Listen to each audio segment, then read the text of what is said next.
I ask you to pray with me now, that the words of my mouth and the meditation of all of our hearts be acceptable in your sight, O Lord, our rock and our redeemer. Amen. Amen.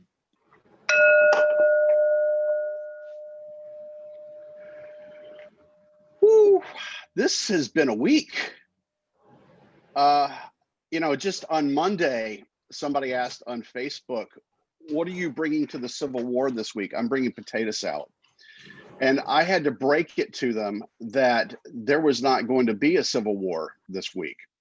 I know that this is 2020, and I can't say I blame them for suggesting it. I mean, we've had a global pandemic, we've had hurricanes, raging wildfires, racial injustice, economic depression, murder hornets. I mean, Harry and Meghan quit the royal family. What else is on your 2020 bingo card? I'll forgive you if you thought for a moment that it's the end of the world as we know it. But y'all, it's not. Yeah! We've been here before. Remember the Y2K bug? I mean, that caused widespread craziness and concern that computers around the world were going to crash and fail because of the collapse of and cause the collapse of civilization in the year 2000. Well, nope. Welcome to Zoom and Facebook Live. We are still here. Maybe remember that folks worried about that large hadron collider that was going to create a black hole at the end of the world when it opened in 2008. Well, we are still here. Remember when the Mayans did not plan their calendar past 2012? False alarm. This rock that is our spaceship planet has about another 7.5 billion years until it is absorbed by the sun and we all become a giant red dwarf. But as for our passengers, us, I think God has bigger plans. We have no idea when civilization will come to its conclusion, so perhaps we should stop fretting about it. Now, this doesn't mean that we can shirk our responsibilities as good stewards of the planet. Let me be clear about that. And while we might not know the time that this ride is over, we all have to be good scouts and be prepared by tending to the needs of the world right now. And Matthew's second gospel reading for today, we hear Jesus quelling our concerns about this. He tells his friends a story. It's a parable about 10 bridesmaids that are called to attend to a bridegroom before a wedding.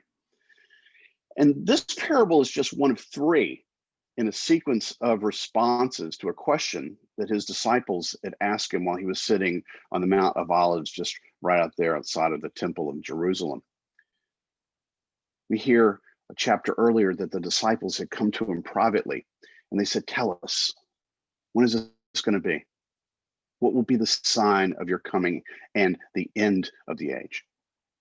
They're very eager to get out of their current situation.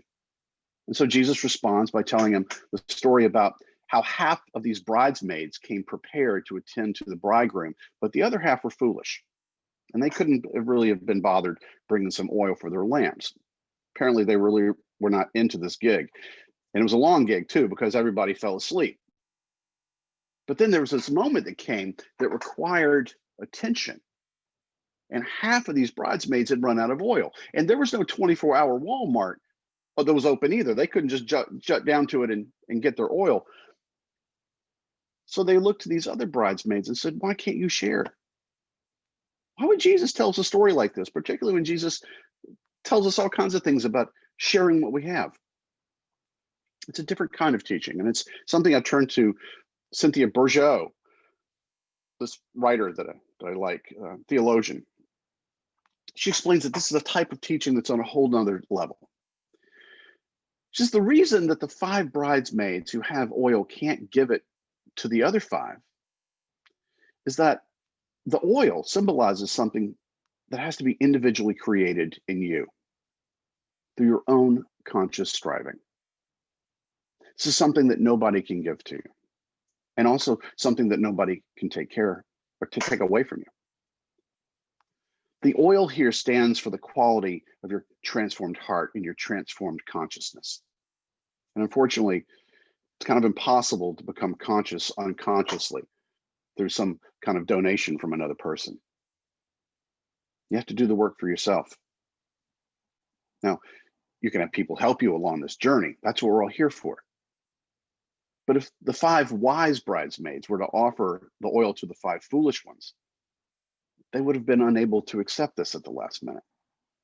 This is a hard teaching.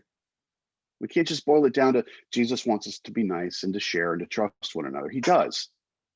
But there's something else here. It's about cultivating our souls and our spiritual selves. But Jesus is also telling us to do something else. He's calling for us to impart the love that we receive through our own spiritual development with other people. And to make some space for this before we're all called to the banquet. And the banquet at the end of the world isn't happening just yet. I don't know when. I don't care what your bingo card says. Yesterday was an interesting day in our world. There were a lot of people who were very overjoyed with the presidential election results. And there were a lot of people who were not. I don't think we can deny that we have encountered a tremendous level of hostility and acrimony, injustice and division over the last 4 years. Families have been rendered apart, communities have been torn, and we've encountered a litany of falsehoods that have left us confused and really anxious. Today is not the day to assail those who voted differently than we did. Today begins the process of healing a terribly broken world. I'm not going to lie, the next weeks and months are going to be challenging. The good news of the gospel and God's grace, though, offer us a way forward through this. In following the example of God made incarnate in the person of Jesus, and by opening our hearts to the Spirit, we're offered a way to create a healing space. This is a healing space that's both for ourselves, and we can hold that for other people. This is a space for those who have been wounded in these past years, and for those who need some redemption and a time to begin filling their oil stocks. There are going to be folks that don't want to fill their oil stocks. This is across the political spectrum. There are going to be those that resist and remain in a deep state of denial and do not want to look for reconciliation. There will be those that react with toxic contempt, yet we cannot return evil for evil.